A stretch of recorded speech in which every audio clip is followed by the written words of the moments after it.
to see for yourselves one of the most amazing events. When is this great experiment made? Impervious to heat, impossible to move. Is it human or inhuman? Gentlemen, do you realize what we've found? It's time for the Geeky Rummy Podcast. 5, 4, 3, 2, 1, 0. Hello and welcome to the Geeky Rummy Show. Joining me today, Mr. Keith Bloomfield. Hello, Ryan. Miss Guy Howard. Parish priest. And Mr. Lee Price. Hi. Right. We're going to go straight into it. Weird news. I have 3 stories for your enjoyment. How have you been this week, Lee? You alright? How have you been this week, Keith? You been alright? I've been fine. This week, Ryan? You been alright? Go Yeah, straight real on. good. Right, so first news story from rnz.co.nz. So this is Where do you find these this is websites? New Zealand news. The headline is Penguins Ignore Police Return to Sushi Shop. Oh, I saw that story. Penguins Ignore Police Return to Sushi Shop. Okay. From abc.net.au, Christian family who argued taxes are against God's will ordered to pay £2.3 million bill. And from cnbc.com, Charmin's new Forever Roll is a massive roll of toilet paper targeted at millennial customers. The tax-paying Christians. Yeah. Also, as well, did you just find websites that just literally was every letter of the alphabet? Pretty much. So this is from abc.net.au, so it's from our Australian cousins from the other side of the world. Written by Phoebe Hosier. Phoebe Hosier. Yes. So, I mean, I'm not going to lie, sounds like a character from an adult film. Right, so Christian family who argued taxes against God's will ordered to pay $2.3 million bill. A Tasmanian family is ordered to pay more than $2 million to the Australian Taxation Office after failing to pay income tax on the grounds it was against God's will. Can I just ask, when he said Tasmania, the Tasmanian devil theme tune coming to his head? He did mine. Yeah. What exactly is the Tasmanian Devil theme tune, guy? Tasmania. Oh, yeah, that one. I forgot all about that. Christian missionaries Fanny Alida Berrypoot. You're making every word of this up, aren't you? Fanny Alida Berrypoot. And her brother. Fanny Aida Berrypoot. Fanny Alida Berrypoot. And her brother, Rambertus Cornelius. Oh, come on. At least try and make it sound These names legit. are against God's will. Real names, Keith. It was a court case. You can go and check. Faces Supreme Court of Tasmania on Wednesday after they both failed to pay an estimated $930,000 in income tax and other charges in 2017. Solicitor Stephen Linden told the court the pair had been served 2 notices of their debt and failed to lodge their tax returns. In their submissions, Mr. Berrypoot said Australian tax law was contrary to the law of Almighty God. I'm surprised they could fit their names on this page, on the paper. When you says beery poot, is anybody else just seeing some guy who's had a lot of homebrew and making a funny fart smell? Yeah. In their we believe the Constitution affirms the fact that the Commonwealth resides within the jurisdiction of the Almighty God, and the law of the Almighty God is the supreme law of this land, he told the court. So it appears to be a gunfight happening outside Keith's. We're filming from the Wild West today. Representing themselves, the pair told the court they'd previously paid income tax prior to 2011, but it had a deepened spiritual relationship, and they later realised paying tax was against God's will. Mr. Berrypoot told the court the pair had sent letters to the Queen and the Prime Minister last month, calling into question the jurisdiction of taxation and the validity of the legislation. He argued that by being made to pay taxes, their dependence on God was being taken away from them, which is causing Australia to be cursed. So, hang on. That was a Berrypoot, I'm sorry. What denomination of Christianity does it say? It doesn't say. Okay, because I was going to say, if they're writing to the Queen and they're not Anglican, then there's a problem there. She's the head of that church. We have a quote here. As we move outside of God's jurisdiction, the country has received curses, which we're already seeing in the form of droughts and infertility, he said. We rely on the blessings we receive from God, and which we give to him, not an outside entity such as the tax office. In 2017, the family had their 2.4 hectare property at Mole Creek in northern Tasmania seized and later sold for $120,000 by the Meander Valley Council, as they refused to pay about $3,000 worth of rates on the property over 7 years. We don't own anything because we are his, Ms. Beerypoot told the court. Justice Holt ordered the Beerypoots to pay an estimated $1.159 million and $1.166 million respectively, covering income tax, debt, administrative costs, interest charges, and balance account deficit debts. Sushi penguins, I'm getting bored of this one now. That was the end of the article. Oh. I just liked it for the names. There was quite a few times that you managed to get to say Beerypoots. Yes. Yeah. So this is from rnz.co.nz. So New Zealand, penguins ignore police, return to sushi shop. This is written by Hamish Cardwell. Little blue penguins have been removed. Little blue penguins, are they from Mario? Have been removed from under a sushi bar in front of a Wellington railway station for the second time. They were first spotted at dawn outside the Wellington railway station and took shelter under the nearby shop Sushi BI. Police said the waddling vagrants were removed from their sushi stand earlier today by Constable John Zhu after being told that they were there for about 6:30 a.m. John Zhu said HU, not determinism. The pair were temporarily detained by the Wellington police before being released back into Wellington Harbour. However, the owners of the shop tonight told RNZ the birds had yet again crossed busy traffic lanes between the harbour and the station to the sushi bar. The Department of Conservation were called in and removed the birds for the second time this evening. Name's not down, he's not coming in. The Department of Conservation was monitoring the site as this breed of penguin was likely to try to return to the site again and again despite being moved on. On Saturday evening, a little blue penguin was found close by on Featherstone Street and was returned to the sea. This is all Disney's fault, isn't it? The idea that anthropomorphising animals. So the police thought, we'll just talk to these penguins rationally and say, just put up a please sign. Stop going. Put up a sign. Yeah. Department of Conservation's Wellington Operation Manager, Jack Mace, said the birds were quite common in Wellington Harbour, where the first time he had heard of them making themselves at home at the station. He said this time of year the penguins were pairing up and looking for sites where they could lay eggs. Fortunately, they do not lay eggs until later in the winter in Wellington. Mr. Mace said that people would keep their distance from penguins, which could have a nasty bite. Winnie Morris works at the sushi shop where the penguins are held. She said she'd heard them cooing, humming, and that the birds were likely hid near the grills beneath the shop where it was nice and warm. Pretty insane, the idea that some penguins are camping out under your shop, but I think it's adorable. They're probably terrified, but adorable. The little blue penguin's conservation status is considered to be at risk to declining. Department of Conservation's volunteer Mike Rumble. Let's get ready to Mike Rumble. Who helped remove the penguins the second time, said it was wishful thinking to hope that they might stay in their nesting box where they were placing on the waterfront. The natural characteristic of penguins, they will always return to the site they were possibly nesting. That's why here tonight, even though it's a good 300 metres away, I won't be surprised if the owner of the sushi bar says they're back. See, they went through all this effort of getting the penguins removed, but surely they could have just sent Guy in with a cardboard box. Yeah. People save them for life. And the charming story is basically they've made a giant roll that lasts a month's supply of toilet roll, or a week, with Guy's frequent trips. Right. Don't mock a man with IBS, mate. That does not look like a month's worth of that definitely is not a month's toilet roll. Plus, as well, you can rob one of those from work, and that's the same amount of toilet roll. That's an industrial toilet roll, that is. That's not. Just lose blue rag instead. It's an 850 sheets per roll, nearly twice the amount of the brand's super mega size roll, but narrow enough to fit in cramped bathrooms, and is perfect for millennials who live alone. Who are taking a little crap. So the only people that live alone are millennials? Apparently. Well done, charming. That was your weird news for the week. Right, so let's talk about that man, Hollywood's biggest chin after Jay Leno. The foot fetishist. Yeah, Mr. Quentin Tarantino.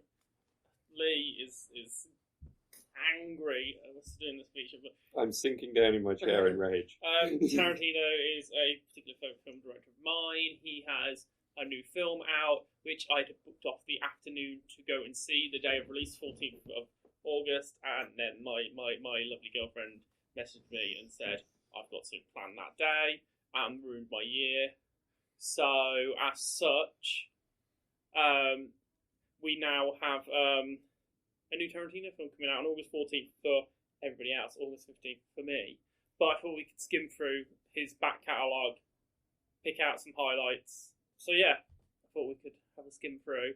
Everybody's literally looked at their phones here, which shows me the lack of interest in this particular conversation. I'm bringing up Tarantino's back catalogue. We're doing a bit of online research. Yeah. Lee's just looking at it. I'm in my mind palace. Right, so we'll run through these quickly because everybody knows the score. Reservoir Dogs debut film. Does it stand up still? It's one decent film. That's my contribution. So I think now looking back, it was cool. It was revolutionary in time, but it looks quite cheap now. It does look low budget.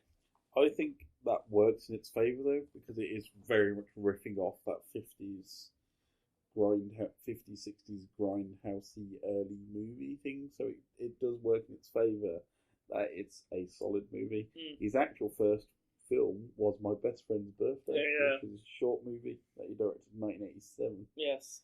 But his first full feature film was Reservoir Dogs. But yeah, as I said, to me it works as that kind of lo-fi indie movie. It's a strong opening statement from a director, and you can see why everybody lapped him up straight away. I feel in terms of directors' first films, that's got to be up there as one of the greatest. It's it made an impact on cinema. It changed cinema in the 90s. It showed how violent modern mainstream could become as well. It's definitely a product of the 90s, because the 90s was all about excess and hyper. It's a template for cool films. Yeah. See, I totally disagree with that positioning of Reservoir Dogs, because it's not graphic. Not now. You don't see anything. Most of the violence happens. You hear it, but you don't see it. The beauty of something like Reservoir Dogs is, for me, it's a stage play as a film. Okay, yeah. It's very much about the dialogue between those characters. It's shot and framed like a stage play. I'll give you that. The way that it's contained within a very few locations. But is that due to budget? I don't think it's budget, because I think what Quentin was doing and what has done when he does it well in his career is focus on what the characters are saying. He's a wordsman. He's not a visual director. I get what you're saying though, because I'm sure we'll touch on this when we get to it in a few minutes' time. But Inglourious Bastards is very much a similar stage. The thing where it feels like a 5-part play, because it's literally realistically only 5 scenes effectively, and they all play out almost like short scenes of a play. So I can see what you're saying, that Reservoir Dogs comes across a bit like a play, because I feel he did that again with Inglourious Bastards, especially the bit in the bar downstairs with Fassbender in it. It's got that similar sort of vibe to it, so I can see what you're saying. But it is about the words for that first film, and I think it works really brilliant because that's quite fresh. The way it relied on dialogue. And then you do get your recurring characters in here, or your recurring actors. He sets them up. So Michael Madsen, Tim Roth. He has a repertoire of actors, and also the fact that Harvey Keitel financed the movie. I think one of the major finances of Reservoir Dogs. Also, as well, you have characters. Yeah. Or the character names flowing between movies as well. So they exist within their band and art brand universe. brand of cigarettes and things. Yeah. So the next one to the biggie is Pulp Fiction. Obviously, that is where he truly put his name on the map. Well, it's his most infamous movie. I don't think he's ever going to reach that kind of peak Tarantino that was around Pulp Fiction. See, I was having a conversation with someone the other day, and so I was talking about what will be in the future. We do now films of the decade show, and I said if I was to name one film that defined the decade of the 90s, instantly comes to mind Pulp Fiction. So if someone says name a film from the 90s, Pulp Fiction, that is my instant go-to. Everybody associates that film as a massive film from that decade. It became pop culture in itself, didn't it? Because it was endlessly quotable, endlessly repeatable. It's still to this day is a remarkable piece of cinema. Not a lot actually happens in it, but it is a superb body of work. It's just fascinating. It's full of iconic moments that everybody can pull something from. The anthology nature of the story is great because there's something in there for it. Yeah. and just the look and the design. And again, it's like a lot of people had tried it post the kind of John Hughes stuff in the 80s, but this was another one of those times when the constructed playlist soundtrack hit all the beats that it needed to. There wasn't any songs in there that were just filler. It all made sense for the whole kind of the whole kind of story that he was telling. And again, the dialogue is just snappy. He cast actors who can deliver it well. It just oozed cool. I think that was the main part about it. It just oozed that 90s sense of this is how you really cool with bad guy characters, basically. I think this is where I disagree, because for me, that cool felt forced, and that's why I could not enjoy that film in any way. It all felt forced, apart from Samuel L. Jackson. It all just felt like it was Tarantino just ribbing you, constantly going like, oh, cool, and that's why I just can't stand any of his films. You remember John Travolta had been completely written off by Hollywood before this movie, and he'd had this. It's been quite a few years since the Saturday Night Fever sequel, and he pretty much had no major roles, and then Tarantino puts him in, and he's back to being a megastar again. I think it was the whole coolness of. I think why it works for Reservoir Dogs, for Pulp Fiction is that he understands how film works and how iconic dialogue comes together, because it's something that I always say to people that I work with in terms of thinking about how people speak, is nobody in a film speaks like a real person. It's all constructed. Yeah. And in Pulp Fiction, it's the perfectly constructed dialogue that is just so on the money and says... It says ridiculous things. It says things that you just go, this is just utter cobblers. But it's said with conviction and in a surrounding that you just go, yeah, this is a man who understands how film works and how characters interact. The whole scene in the burger restaurant, that would never be a conversation that normal people would have about the whole $5 shake. Don't be a square daddy. Yeah. And that was the point I turned the film off at one point on one of my viewings, because as soon as that happened, I went, I've had enough of this. But again, it came at the perfect time because of the burgeoning of internet culture, and it became probably one of the first memeable films. Because you'll get lines like, "Are you okay? No, man, I'm pretty far from okay," which has become pretty much a standard. It also helped to launch a wave of 90s independent cinema. So, like, it paved the way for people like Kevin Smith, who we'll discuss later. You know, people like that broke through because of Pulp Fiction, because everybody wanted a bit of indie 90s cinema, you know, on their roster at that point. And that, I think Tarantino helped those directors gave them the pathway for the, you know, quirky, unusual, different films to be acceptable and popular. It pushed indie film into the spotlight for a significant number of years. Okay, so we had a bit of a break then. So then I'd say the next film is the last film in what I would call the famous Tarantino trilogy of the 90s. So Tarantino being one of the big things in the 90s. So you have Reservoir Dogs, then you have Jackie Brown, which people saw as a disappointment. I love Jackie Brown. Jackie Brown, when I put it down to it, is my favourite Tarantino film, hands down. It's a masterwork. It's one of the ones I struggle with the most, because I watch a lot of blaxploitation movies, and this is his interpretation of it. And I think he does it well. And also, it's an adaptation of a book which has none of that influence in it. Yeah. The character of Jackie Brown is not called Jackie Brown in Elmore Leonard's Run Punch. She's not. She's got a completely different name. So he brought blaxploitation to that novel, and it really, really works. I think he's not trying to make a blaxploitation film, so to speak. He's just taking the influence, like the style, some of the styles. It's the iconography of a blaxploitation movie, because that opening sequence where you see Pam Grier and you hear the music and you see the title come up, it's a Superfly, Shaft homage completely, and it works brilliantly. But it's a very clever thriller, and like it's a crime thriller. You don't think you have to watch it once. You're not entirely sure you've completely clocked what happened in it, and you have to go back and rewatch it. I mean, I remember being shell-shocked by Samuel L. Jackson's braided beard. But De Niro's good in it as well. And he hadn't been good in anything Robert else Forster for a long time. is fantastic in it. But for me, like, when I go back and think of it, it's probably the first Tarantino film I watch, and it's the one I hold dear. I absolutely adore the soundtrack. I love the Pulp Fiction soundtrack, but I think the Jackie Brown soundtrack is absolutely stunning. Some of the music that he used, and it just feels right. I feel like he got it right, and he doesn't rely on the typical Tarantino violence in this film or like anything particularly nasty. It's just a very clever crime thriller with a great cast. I suppose you can revisit it, but I struggle with Pam Grier. I didn't really find her that likeable and relatable. Pam Grier. It was a genius casting. Yeah, that was the thing. It carried a lot of weight. Having Pam as your lead in that film, it made it interesting. You kind of really thought, what is he going to do with this icon of blaxploitation cinema? So then we have the long break there. What is it, 6 years out? And then we get to Kill Bill. Yes, which split into 2 volumes. I feel like it's dated. I think this is his interpretation of a manga style movie.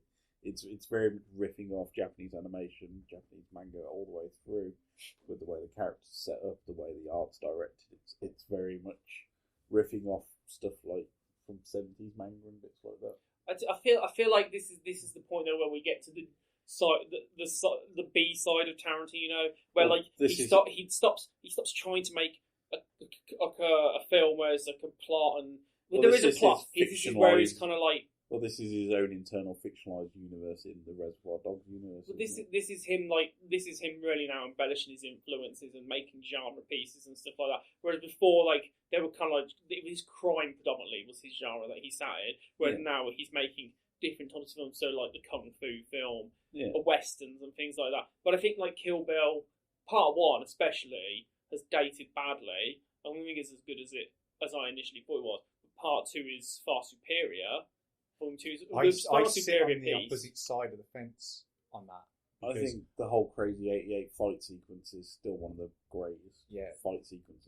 Kill Bill Volume 1 was one of the few movies that when I came out, I wanted to go straight back in and see. Oh yeah, I loved it, and the whole thing, the thing as a whole thing is fantastic when you watch them back to back. Yeah. But I feel for me, part of Volume 2 holds more weight. There's a bit more weight to the bride in that you find out more about her. Connect to her a bit more. It felt more. Volume 2 felt more Tarantino in a way because it was more slower, more dialogue heavy scenes. That was the spaghetti western version, which I felt was more suit what he did better. Well, I preferred, as you said, Kill Bill Volume 1 because I don't want to know about the bride. The whole point of the bride is she's mysterious. But no, I do though. That's the thing. Like I'm spending 4 hours on the company's character. I want some weight behind her after a while. But I was more interested in the whole Japanese aspects of the first film, and then the inclusion of the animated sequence and the whole idea of like the Kenzo blade and all the rest of it, and all that mythology that it created in that first film. And I like the look. Yeah, I don't think it's dated because it is. It is like Ryan was saying. It's an anime brought to life. Yeah, and a good version of telling that kind of revenge story. It's very much along the lines of things. You could feel like Lone Wolf. It's what very much. Yeah. Okay, so then we move on to Inglourious Bastards. Now this was very close to being my other favourite Tarantino film. No, I think you've skipped. Oh, I have skipped. Death Proof. Do you know what? Skip stuff. Grindhouse as a concept piece, but Death Proof as a actual standalone film is brilliant, and people hate on it because it's mostly talking. But I think it's brilliant. I think it's perfect. I think it was a failure of concept. It suffered by being in the same thing as Planet Terror. Yeah, I thought Death Proof's a better film. I would also the soundtrack that is killer for DJing with. I think the problem with that was everybody was expecting it. It's like, oh, I've got all my mates in. I've got like all these trailers that have been fake made for this film, and it was supposed to be an experience. And if you've got Kurt Russell and you don't really make the best of him, it's a bit. It doesn't quite know what it wants to be. It doesn't come together as a film. No, it's a bit flaccid in the concept. I think it's Tarantino working like not at his hardest. But even in his heart, he still puts it good together. It's a short film that's half an hour too long, I think. I like it. I personally really enjoy it. I like it. It feels to me a bit like Death Race 2000 in a way. I feel like that's what he was going for. I think he got it. The car chase at the end. I think he missed the mark. But the car chase at the end is superb. Yeah. I mean, it was his going back to the slasher movies of the late 70s, early 80s, wasn't it? Basically? Yeah. Okay, so then we've got Inglourious Bastards. Again, like I was saying, that this is, to me, like, probably this was close to Jackie Brown as being favourite. I did not, when I was making a war film, I wasn't on board for the idea. I'm not a particular fan of war film, but this is not a war film. This is where he finds Christoph Waltz, though, which makes that movie. But it's not a war film. It's set in the war, but it's not at all. It's a comedy drama. Well, it's the Dirty Dozen for a new generation, isn't it? Really? Yeah, I mean it's Reservoir Dogs World War II. It's the familiar tropes of a Tarantino story. Because there's no war scenes. There's nobody fighting in a battle or anything like that. It literally is scenes surrounding things that are going on, surrounding scenes from the war. Like, I love the fact that the showdown takes place in cinema. I like the fact it's an alternate history. I think that weakens it a little bit, though, because that's him trying to re-reference his other movies, and that's why violence is so glorified in Reservoir Dogs and Pulp Fiction, is that the war ended in this way. Oh, it's a great film. It's really quite funny as well. It's so rewatchable. And Christoph Waltz is brilliant. Melanie Laurent. The bar scene is pretty much an iconic scene. Yeah. And I'll give it that. But I think it was trying to make too much of Brad Pitt as well in that film. I feel like that this is a film where like we've got Tarantino's grown up finally, and he's finally started making his adult films, so to speak. So he's making these genre pieces, but like Kill Bill was fun, you know. It was like chucking every influence under the sun. Whereas this is kind of like, I'm just gonna do a war film, and it felt more mature for him. I think this is where he got his fingers burnt with Grindhouse, and he basically went back and probably recentered himself of what am I good at, and it's taking another genre of movie and turning it on its head a little bit. And I think that's where Inglourious Basterds comes out, is because it's basically him saying, all right, I might have failed, and it's the first time my film's not been a critical and a box office success, really. So what do I need to do to rework myself? It's a superb film, in my opinion, though. Then we get to Django Unchained. Again, Christoph Waltz makes that movie. Yeah, Christoph Waltz and DiCaprio are great. Jamie Foxx, I would say is the weakest one out of the main three. I don't think he was that great at the role. I feel like Will Smith should have taken that role. I mean, I feel like it would have been more iconic if Will Smith had taken it. If I get another story about how Leonardo DiCaprio hurt his bloody hand, I'm going to really punch somebody. I don't think, having now seen it, Will Smith would have been a better cast. I don't think he'd been right. I think Jamie Foxx actually does good in that role.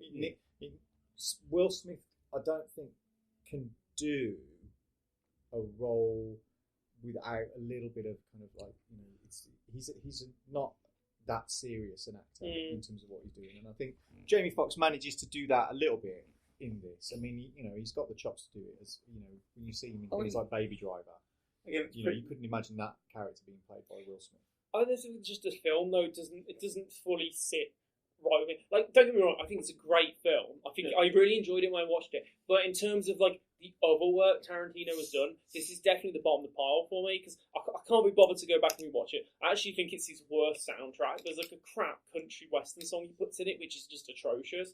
I feel like, to me, this is Tarantino. I feel like he wanted to do a western, and he faffed it up a bit with this. I mean, to me, this is a Christoph Waltz acting masterclass. Yeah. And everybody else is subservient to Christoph we haven't looked at Samuel L. Jackson, who's brilliant in this film. Samuel L. Jackson in this film is genuinely a hateful, very funny at times, but hateful character in this film. He's horrible, but he's the performances are brilliant. He's the counterfall to Christoph Waltz's character, because he hates everything about who he is in that film.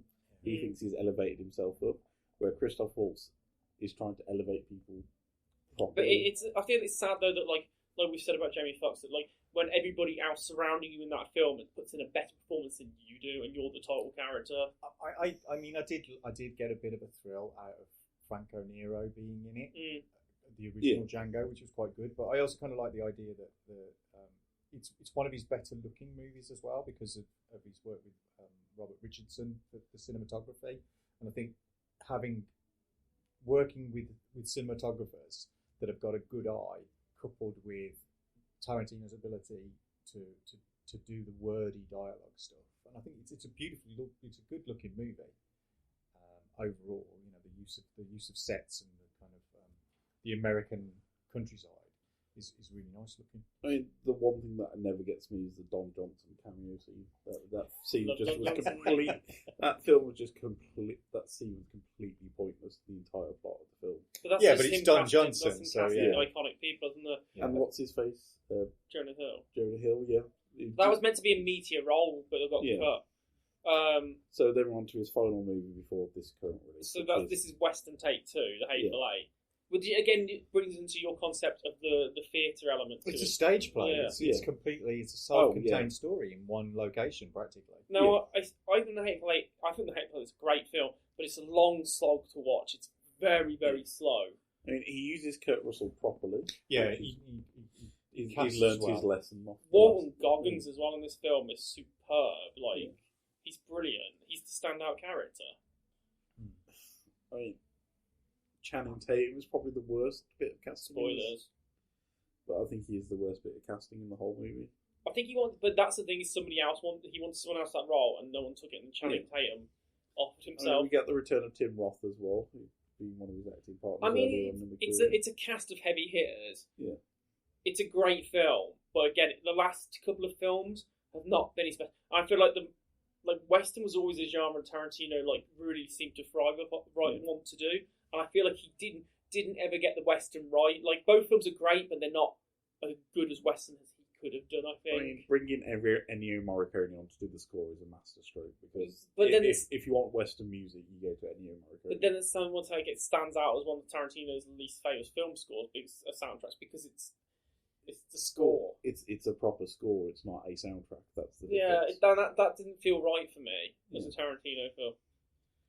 But I kind of liked it as well that he did treat it like a film from the golden age of cinema, because it has an overture and an intermission. Yeah, which is quite, you don't get that a lot in modern films and stuff. So it's quite. I kind of like that idea that you get this glorious bit of music that starts before the film begins. Yeah, and that in the kind of original cut, you get that break. Okay, before we move on to quickly talk about Once Upon a Time in Hollywood, your favourite film from Tarantino, and what genre you want him to do for his 10th film? To be honest, Kill Bill Volume 1 still my favourite one to rewatch. Okay. I think Reservoir Dogs is his best critically made film, because it said it's very small budget and he gets some great acting out of it. Okay. For his next genre, if the rumour's right, he's going sci-fi anyway with Star Trek. But I'd love to see a proper sci-fi movie done by Tarantino. Okay, Keith? I think it's pretty much a tie for me between Kill Bill Volume 1 and Pulp Fiction. Although I can rewatch pretty much any of them, just because of the way that dialogue works. I don't really care what he does as his next genre, really. I don't think... Is it supposed to be his final movie, the next one? Or is it 12 that he said he was going to do? The next one's meant to be the final one. Yeah, I kind of don't really see where he can go. I don't think there's a genre that really suits him other than that kind of, just a drama of some description. So for me, Jackie Brown, obviously previously mentioned, I really want to see him do a full-on horror film. I think Once Upon a Time in Hollywood's going to have horror elements to it towards the end, but I'd love to see him do a proper 70s style Italian giallo thing, horror film like that. From what I've heard, it's going to be a very distinctly two-part movie with Once Upon a Time in Hollywood, so you might get your wish in the second half.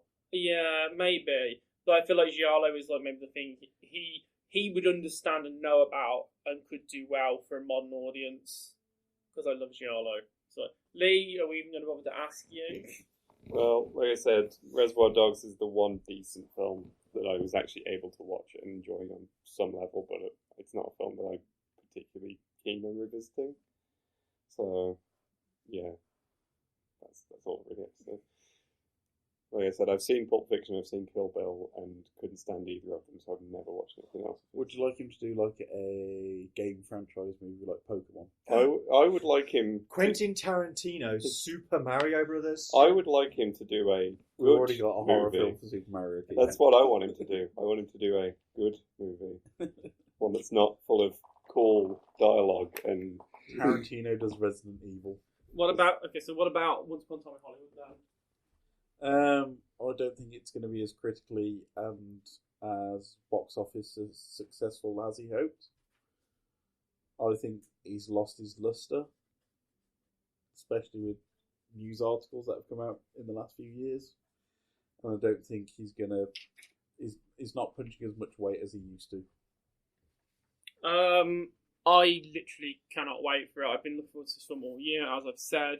I mean, he hasn't had the script leak this time, which is an advantage. I mean, for me, this is perfect.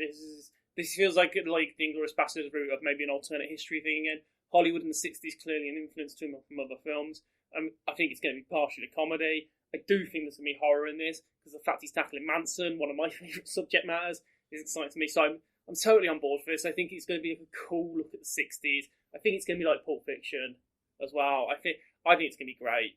I don't know, it might not be a big success, but I do think critically, I think this is probably going to be good for Oscars. The first trailer, I thought, made me concerned that they didn't quite know how to market it.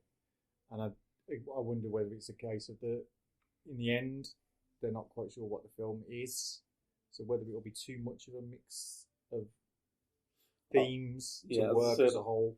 From what I've heard, they're only showing clips from the first half of the movie, and the second half's going to take a very distinct, different turn. I mean, you're dealing with Charlie Manson. Of course you are. Of course it is. Anyway, talking of trailers. San Diego Comic-Con's on as the time of recording this, so you might miss a few big trailers. But I have done a trailer talk roundup of some of the stuff that's coming up over the next few months. So the first one I have pulled out of the bag of trailers is, when I get back up, is it a big bag? It is a big bag of trailers. It is The King's Man. So this is a prequel to the two Kingsmen movies we've seen. This is the origin of the Kingsmen. But you got, was it Ralph Fiennes? One of the Ralph Fiennes. Yeah. One of the Fiennes is running around in the World War One. Rafe doesn't really do movies that he doesn't think is very good. I kind of liked the whole look of it. I thought it was a well constructed trailer. Made me curious. Made me interested. I probably will go and see it. As someone who hasn't seen like either of the Kingsman films, I had no real clue what was happening in that trailer, and I kept going, "What kind of movie is this? Is this a war movie? Is that looks like Rasputin? What's going on here?" I think it's been massively pared back from the two Kingsmen movies we've had, which are pretty much crazy action films. They're comic book movies. Yeah, they're comic book movies, basically. That's basically what Kick-Ass was, but another few steps up. Whereas this seems to be slightly more, not really grounded, but a bit more realistic in its. It's an action spy history type thing, so I thought it looked pretty decent in that trailer. The music, the choice of the music, the way they used the shots, had me interested. It's gonna be. I think the backstory is probably better to explain in film rather than just have no real knowledge of where the Kingsmen come from. Next movie along, Lupin the First. So we've got Lupin the Third going into 3-dimensional artwork. So Lupin the Third was a big TV series in the 70s. We had the Studio Ghibli movie. It was Hayao Miyazaki's first work. Yeah, that's basically my entire exposure to Lupin the Third is the Castle of Cagliostro. But he's a very well-regarded character. He's based off a series of books around Lupin, who was supposed to be a similar time period as Mr. Sherlock Holmes, but a master French thief. Yeah, he was one of the archetypal gentleman thieves. Yes. Was there. Raffles. Yes. So basically it's a modern retelling of the Lupin the Third film for a look of it. Pretty much quality anime fodder for me. I would have preferred it to have been traditional. Yeah, I put the same thing down. Yeah. Notes are just like, I mean, more Lupin the Third's never a bad thing in my opinion, if they're sticking quite close to the original manga source material. I mean, the animation makes it look like they're certainly doing it with the art style at least. Yes. So, I mean, the Fiat 500's still there, so I'm happy about that. Yeah, I mean, I could have been a little bit more self-shaded, perhaps. Yes. Because a bit more Borderlands-y style. Yeah, I think that would have worked because I mean, Professor Layton worked well with the kind of CG backgrounds and also like Neo characters. Style. But it looked fine. Yeah. Next one up, Madness in the Method. So this is Jason Mewes' directorial debut. Basically, him doing a personal exploration of is he more than just Jay from Jay and Silent Bob. So, as someone who's seen one Kevin Smith movie, I had absolutely no idea what was going on in the trailer for the most part. I'm curious as to which... Clerks. Okay. So you've got enough knowledge about Jay and Silent Bob to know who they are. Yeah. So it's the whole thing about he's Kevin Smith's foil in the Smithverse universe movies. So it's a case of can he establish himself as a serious actor? But from the look of it, it's a mystical book, and it basically sends him crazy because he's trying to become a method actor, and then it's all good. I mean, there's lots and lots of cameos as well. This to me just felt like a trailer you might see online, and you'd never come across this film on anything. It will never crop up anyway unless you actively seek it out. It ain't getting a big release because it looked rubbish. It's going to be in Sky Store pretty soon, I think. Yeah, it's not. It's certainly not going to be clogging up the screens at a local multiplex. I mean, it's going to be an interesting take to see his side of the story, really. I think most people's interest will be the fact that he's still alive. Yeah, so I mean, they even made a joke about that in the actual trailer itself. See, for me, it kind of looked like it could be good. Yeah. In a sort of Big Lebowski kind of way, because it was all over the place. Yeah. And so was the Big Lebowski, but that was great. Yeah. But at the same time, it could go completely the other way and be just terrible and nonsensical. I think in it the worst will way. be both of those things. Yeah. And you'll kind of go, I laughed at that. I shouldn't have. Yeah. But I laughed at it. There's probably going to be a couple of fart jokes. Yeah. I think if you had any kind of love for the Kevin Smith collection of movies, I think it might be interesting. At least giving this at least one watch. I mean, I do need to look into his back catalogue anyway. So. Which is a good time to mention Kevin Smith. Yeah. So Jay and Silent Bob Reboot. Oh God. So this is Jay and Silent Bob Strikes Back, basically. Phantom, the bomb in Phantom. Which is basically what is happening in cinema now. They're rebooting all the stuff from the mid-2000s for the next audience along. Oh, I can't wait for the Dude Where's My Car reboot. Yeah. Oh, they're totally over that. But Dude, Where's My Prius? Yes. Yeah. So they've turned Jay into a lady for this. I don't know. It's cameo city, isn't it? It's everybody who's ever been in a Kevin Smith film shoved back in. I feel like this is Jay and Silent Bob Strike Back without the budget.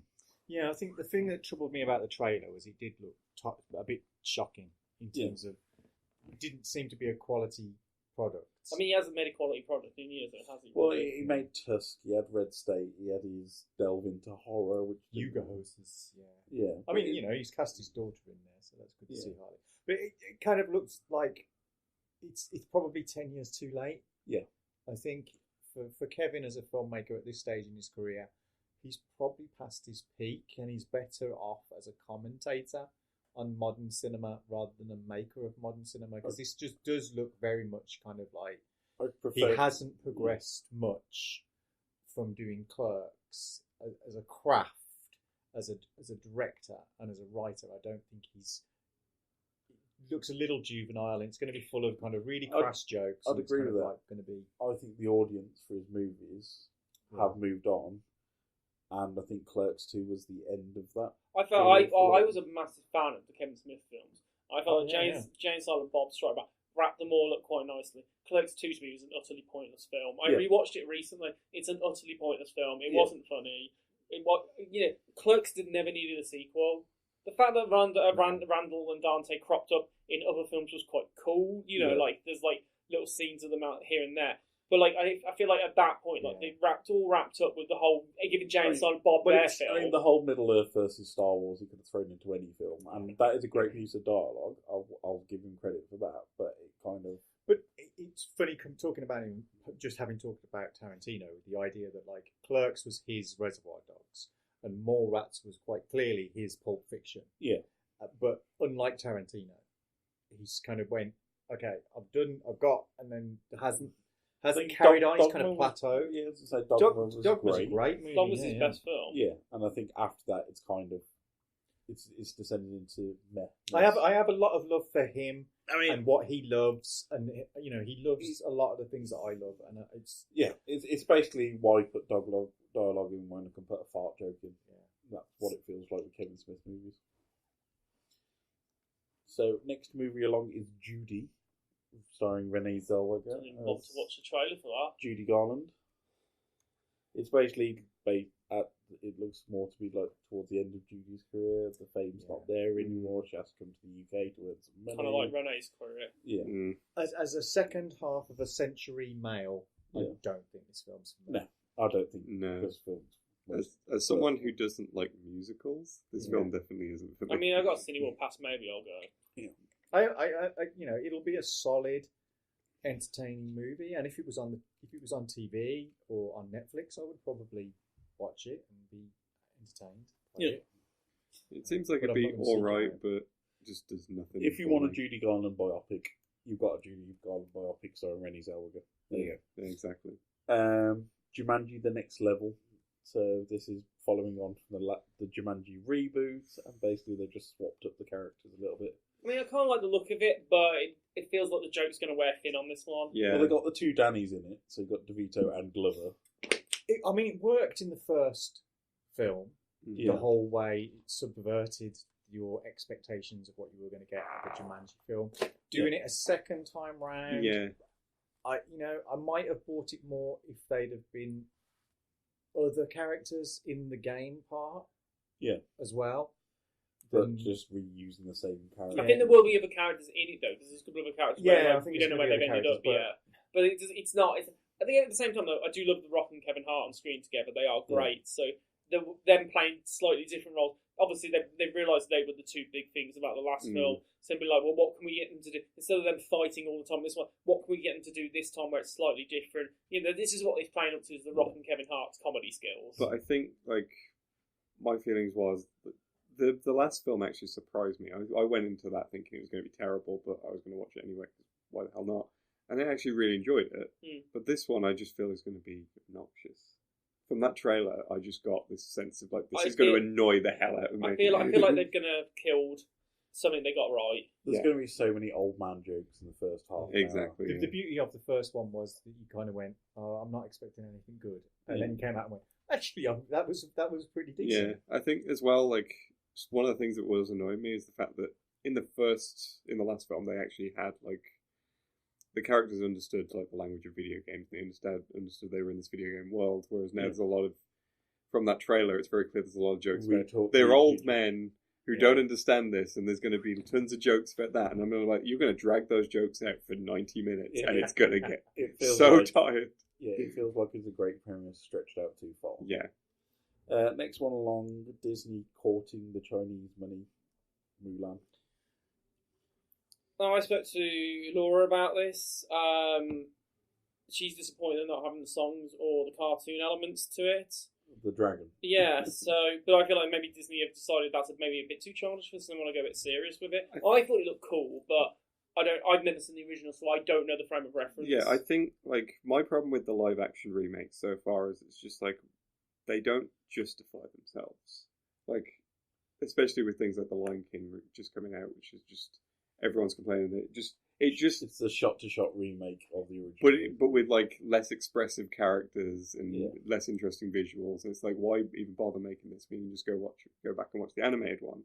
Whereas this one, it looks like it's a reinterpretation of the original story, and I feel like that justifies it a bit more. It's they're going back to that original story. I think they're and redoing it.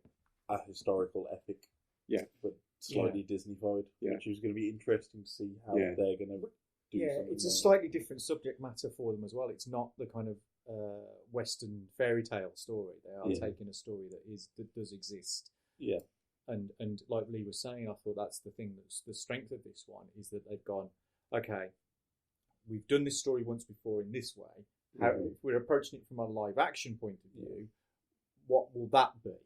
Not just thinking, let's just remake the cartoon. Which is why this one looks a bit more interesting. This one might work as a result. I'm happy with the casting as well because they've actually gone with a properly, not to say authentic cast, but a more realistic cast for this one. And I don't mind the idea that there aren't going to be songs and stuff because I kind of like Disney films that don't have songs in them. And we don't need Eddie Murphy making quips off the side. No, I mean this kind of reminds me of when Disney were doing some really strong animated films like Treasure Planet and Lilo and Stitch and Atlantis that were just solid action adventure movies, and I think this could be the live action equivalent of that.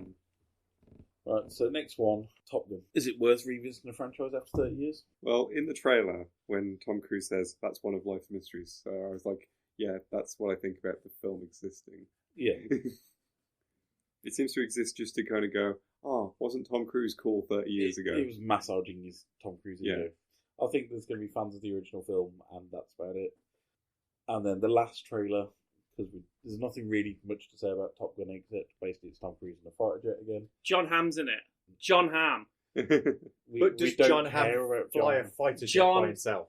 Hamm. I'd be more interested if Val Kilmer was in it in a plane. Put it that way. But, will John Hamm's call sign be Porky? Ice Cream Man. There we go. But Madman. Yeah. Right. Cats. This eternal screaming is my only note for this one. Cats have no a-holes. It's basically been a year for really bad CGI movies. I reckon everybody that was working in the Sonic studio went, what did we do wrong? I think people have gone on Sonic and actually that's not... Can we just have a Sonic movie now? He looks more like a goddamn hedgehog than when you have furries online saying that they could do a better job than this. I haven't got much to say about it, but the fact that Judy Dench as a cat just looks like Judy Dench. Dame Judy Dench. I hate Judy Dench anyway. Dame Judy Dench and Sir Ian McKellen are above this movie in so many ways. Especially when James Corden shows up. Yes. Albert. Jason Derulo of all people. What gets me more is... Does his character say his own name, though? That's what I want to know about Jason Derulo's character. I could understand... Jason Derulo! I would understand if they rotoscoped and body motion capped the actresses and actors themselves. Mm-hmm. They've blatantly not done that. They've gone out and found a troupe of dancers who can dance and perform professionally, and then just deep faked mocapped their faces onto these people in bodysuits, and then added fake fur. There's a moment in the trailer where all I could think of was the fact that they hadn't seen the Three Robots episode of Love, Death and Robots, where a cat sits at a table holding a knife and fork. Yeah. How does that happen without opposable thumbs?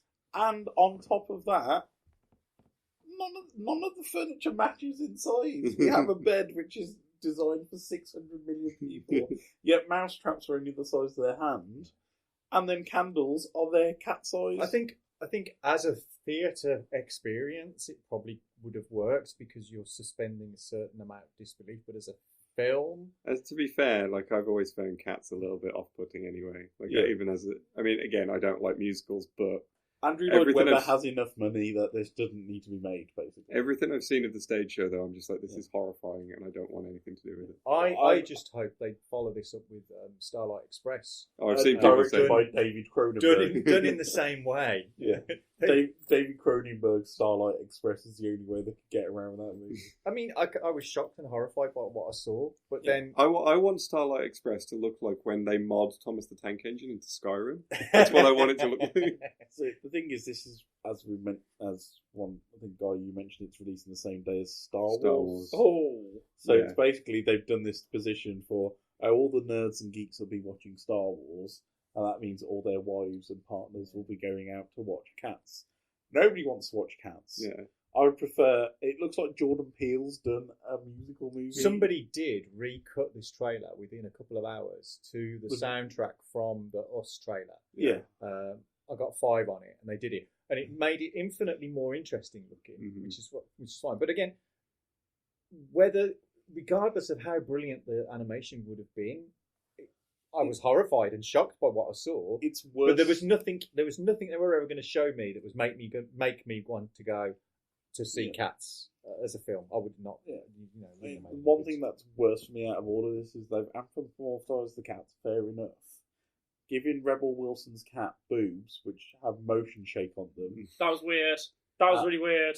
And then nothing else. It's like, if she's going to be a cat, at least give her 6 boobs. Yeah. But the way they constructed that trailer to build to the point and Rebel Wilson, and then gave that immediately then, here's a comedy sequence with her in.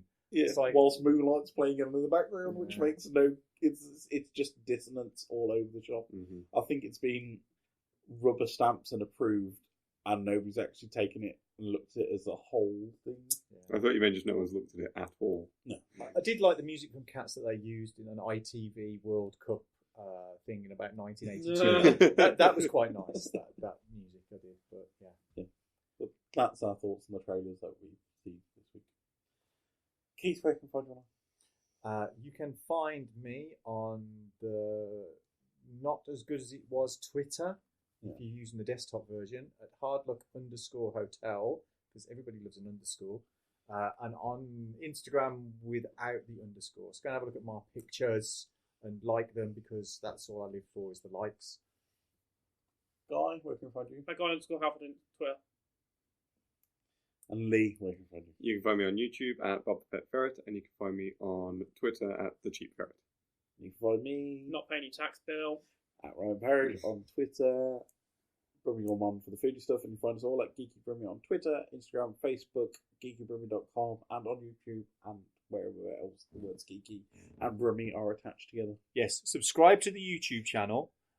Subscribe to the podcast. Subscribe to the podcast. Basically, subscribe to everything, because we're free. Unlike Sky or Virgin Media or Netflix or Amazon Prime, or all our subscriptions are currently free. Also, the best film podcast in Birmingham. But for now, goodbye, everybody. Bye. Meow.